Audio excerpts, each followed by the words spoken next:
Nah, video kali ini kita akan membahas terkait gimana caranya masukkan data dan nanti kita ekspor datanya ke file tertentu. Oke, nah ini sudah kita buka NAND. Nah, di sini juga nanti kita akan mulai buat satu project. Nah, ini kita klik file, new. Nah, ini langsung aja di workflow. Nah, tinggal kita next. Terus kita buat ya ETL, karena ini proses extract, transform, dan load, jadi saya buat aja namanya ETL. Nanti project ini akan berlanjut ke part-part berikutnya. Oke, kita tinggal klik finish. Nah, ini udah jadi ya, project ETL lembar yang masih kosong gitu.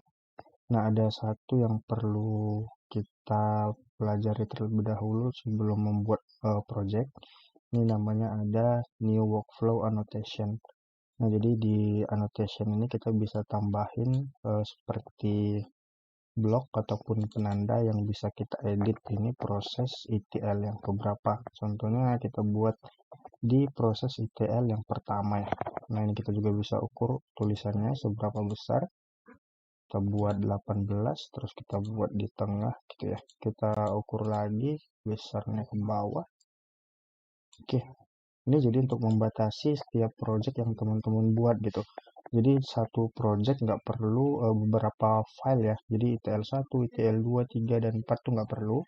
Karena kita bakal gabungin semuanya dalam satu lembar kerja aja biar nanti teman-teman juga nggak bingung. Ini salah satu contoh ya, trik buat supaya teman-teman bisa kenalin ini project apa ya gitu. Nah, jadi biar mudah gitu. Nah, ini kita buat namanya workflow annotation sebagai penanda. Oke, sebelum kita lanjut, kita pilih di sini node repository. Nah, untuk kali ini kita akan belajar input atau reader ya namanya kalau di NAND. Nah, kali ini kita bakal pakai format Excel dulu. Nah, ini ada namanya Excel reader. Kita pakai yang read, ada sama yang write. Nah, kita pakai yang read terlebih dahulu. Kita drag klik, terus kita drag dalam.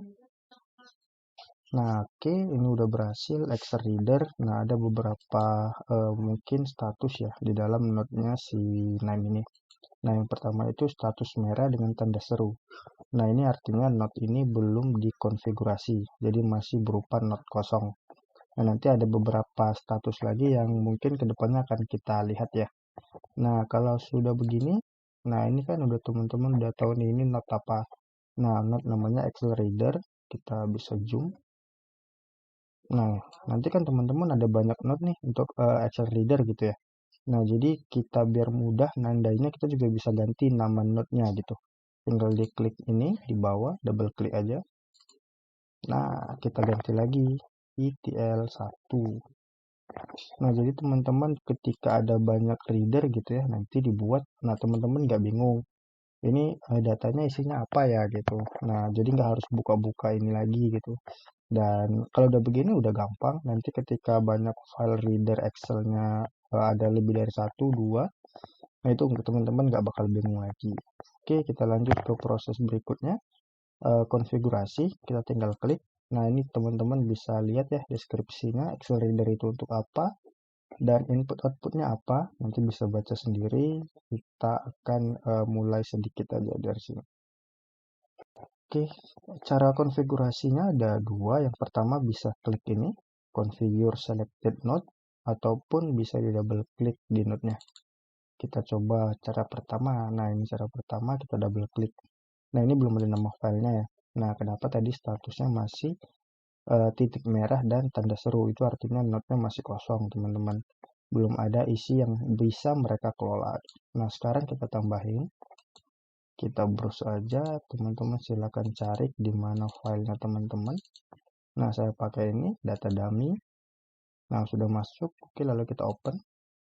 Nah, kalau begini dia udah berarti udah kebaca ya. Filenya udah berhasil kebaca karena nggak ada notif di sini. Oke, kita bahas satu-satu. Untuk sheet selection, si Name memberikan pilihan.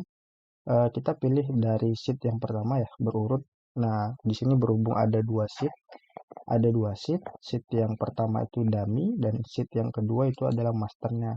Oke, di sini kita bisa pilih juga sesuai nama. Nah, di sini ada dua sheet di dalam Excel-nya. Sudah saya sediakan sengaja karena sebagai contoh untuk pemilihan sheet. Nah, ini pemilihan sheet-nya sebagai indeks. Jadi, sheet pertama itu diindekskan sebagai 0.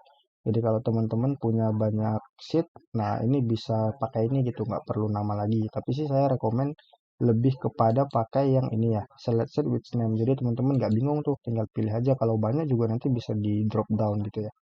Nah, kali ini kita pakai yang dummy dulu, dummy Excel.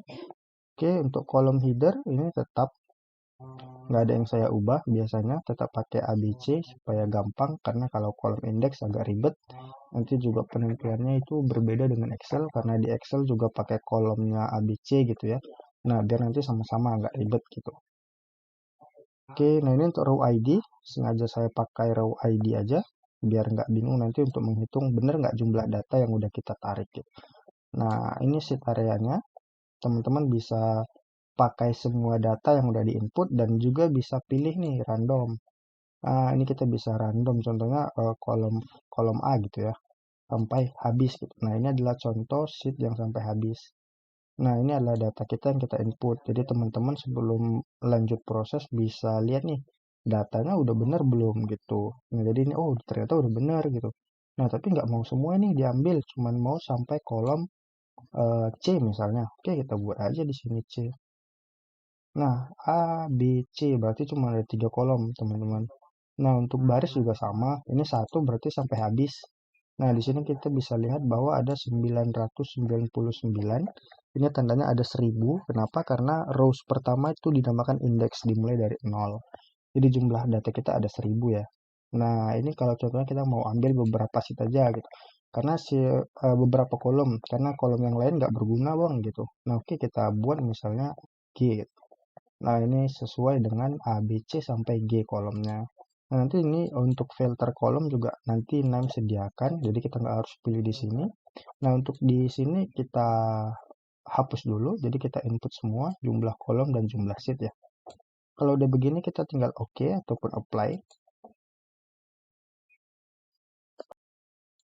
Nah, berarti tanda statusnya udah berubah nih, udah nggak ada tanda seru dan udah menjadi kuning. Nah, ini artinya node-nya sudah berisi data dan sudah berisi konfigurasi ataupun pengaturan, tapi belum di running, belum di execute gitu ya.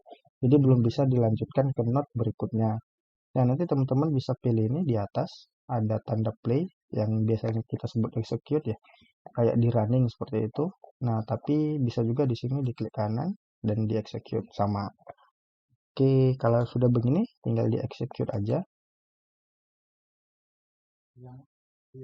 Nah, kalau sudah hijau berarti sudah tidak ada kendala, berarti filenya berhasil kita input teman-teman. Nah, gimana nih kita mau lihat benar nggak yang diinput tadi gitu, sesuai sama data Excel kita. Tinggal ini teman-teman, klik ini aja, open the first output.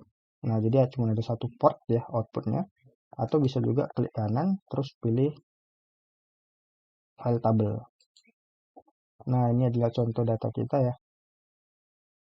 Nah, ini contoh data kita yang tadi kita masukin.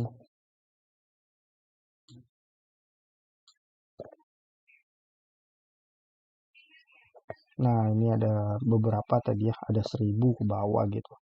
Nah, kalau teman-teman mau kecilin ukurannya juga bisa. Biar nggak repot, kita sesuaikan. Karena nggak perlu lebar-lebar.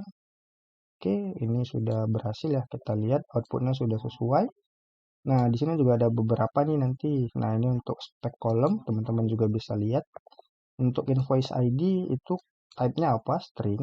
Untuk branch type-nya string. Customer type string. Nah, ini ada yang number untuk unit price, quantity, dan pajaknya ya. Nah, di sini bisa kita lihat apakah type-type tersebut sudah benar dengan isi dari masing-masing kolom. Contohnya date. Nah, local date berarti udah benar ya. Untuk time juga. Nah, untuk string juga nanti ini bisa kita ganti sesuai dengan kebutuhan. Nah, di sini kita bisa lihat bahwa ada 16 kolom. Nah, jadi nanti teman-teman kalau mau cek benar nggak ini data yang di-input gitu ya. Nah, ini bisa dicek di sini aja. Sama type-nya juga udah langsung otomatis nih. Nanti kalau ada yang mau diganti, kita bisa masuk ke tahap berikutnya. Oke, ini udah berhasil. Nah, sekarang kita tinggal gimana sih mau diekspor gitu ya. Nah, ini masih cara pendeknya. Kita pergi ke right, masih ke bagian Excel ya. Kita drag and drop sama seperti tadi. Nah, ini masih merah. Kenapa? Karena belum kita configure ya, teman-teman. Nah, tinggal kita sambungin aja. Oke, masih ada tanda seru dan merah. Kenapa? Karena belum kita configure. Kita double klik. Oke, kita kasih namanya output ETL 1. Oke, nah ini teman bisa buat nama sheetnya. Kalau nggak diganti nanti dia otomatis jadi default 1 ya. Nah, first. Oke.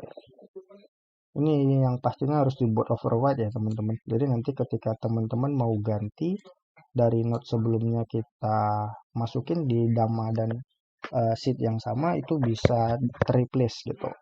Nah, untuk missing value harusnya nggak perlu diisi teman-teman karena nanti kedepannya kita akan mengisi missing value dengan nilai-nilai yang kita tentukan masing-masing. Oke, kalau sudah begini tinggal kita browse mau taruh di mana. Kalau saya pilih di desktop aja ya, desktop. Oke, di save. Nah, berarti udah oke ya, udah mantap. Tinggal kita oke kan. Nah, udah kuning, berarti udah oke ke tahap selanjutnya. Tinggal kita execute. Oke, sudah berhasil. Untuk membuktikan, kita cek desktop.